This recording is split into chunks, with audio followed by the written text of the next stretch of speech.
Do you know what the coolest thing about Onewheels are? Is that people from all walks of life absolutely love them.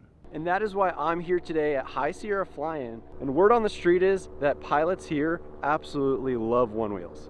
And I kind of want to figure out why.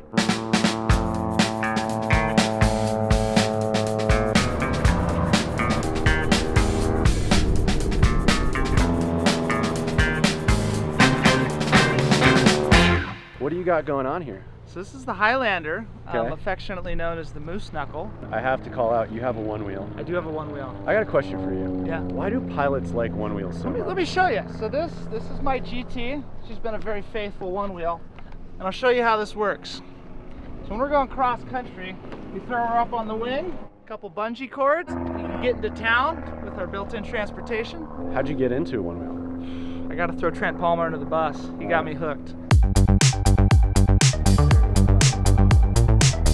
I also got to put a disclaimer out there. A lot of people out here not wearing helmets probably can't show that. What can we do?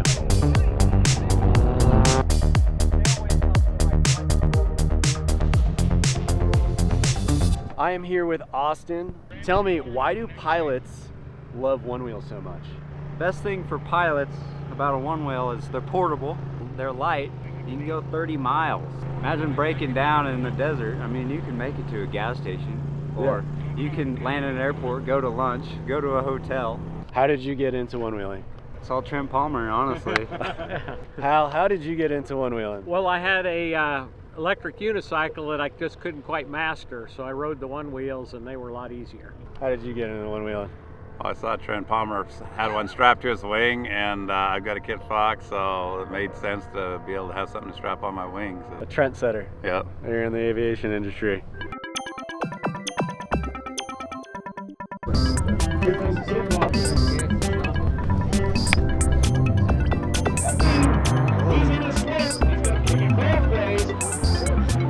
Here with Trent Palmer. How did you get into Onewheeling? It was one of the things that a buddy of mine bought one, and I wasn't that into it. I think I had an electric skateboard before it because it fit in the plane, and just something in the back of my head got stuck there, and a few months later I'm like, I need one, and I went and bought one. Why do pilots love these things?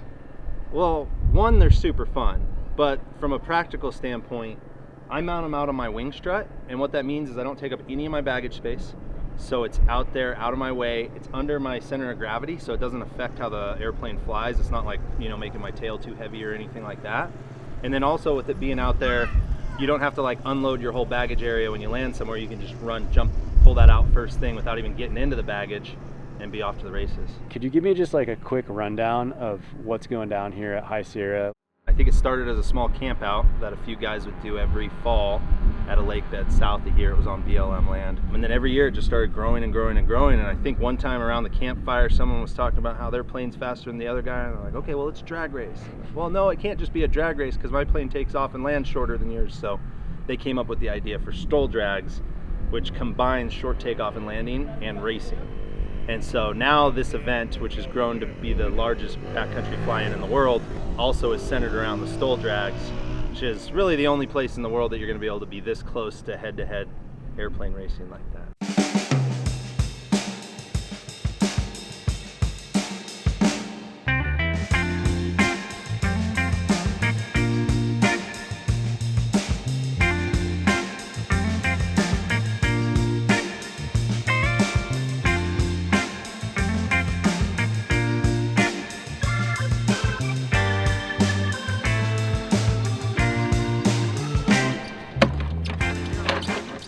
How did y'all find out about Onewheels?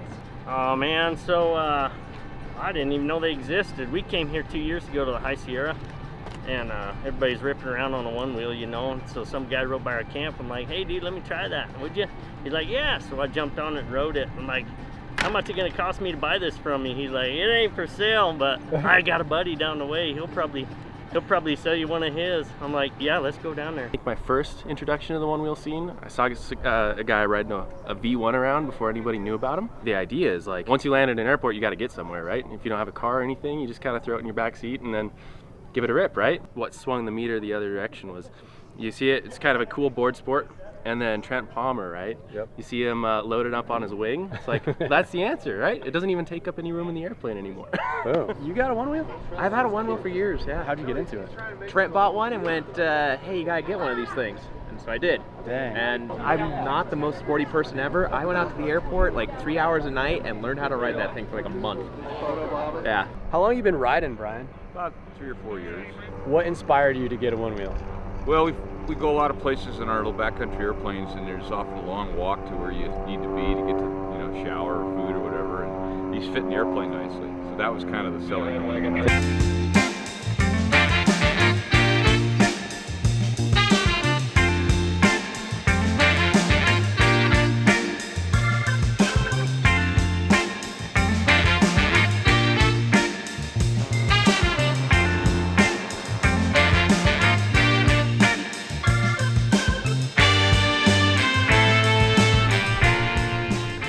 This has been quite the experience.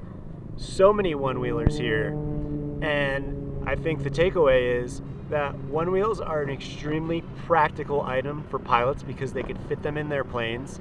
When they land in certain backcountry places, all they have to do is take the one-wheel out and go adventure. That's like the coolest thing I've ever heard.